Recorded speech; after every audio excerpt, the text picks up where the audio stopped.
দলিল নিয়ে আদম আর হাওয়ার সামনে শয়তান এসে বলছে রব্বুল আলামিনের কসম করে যে ওয়াল্লাহি আল্লাহর কসম। রব্বুল আলামিন কোরআনুল কারীমে বলেছেন কাসামাহুমা, শয়তান আদম আর হাওয়ার সামনে কসম করছে রব্বুল আলামিনের যে আমি আল্লাহর কসম করে বলছি, ইন্নী নিশ্চয় আমি, লাকুমা তোমাদের দুইজনের জন্য, লামিনান নাসিহিন অবশ্যই উপদেশদাতা, অবশ্যই আমি আল্লাহর কসম করে বলছি তোমাদের দুইজনকে ভালো কাজের দিকে নিয়ে যাওয়ার জন্য এসেছি, তোমাদের কল্যাণ চাই।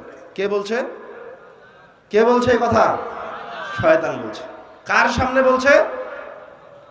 আদম আর হাওয়া আলাইহিস সালাতু ওয়াস সালামের সামনে বলছে, পৃথিবীর অন্যতম শ্রেষ্ঠ মানুষের সামনে।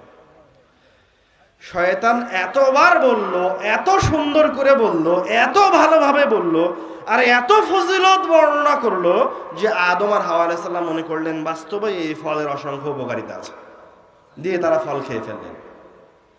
এই কথা বলে আমি আপনাকে বলতে চাচ্ছি যে আপনি সতর্ক হন।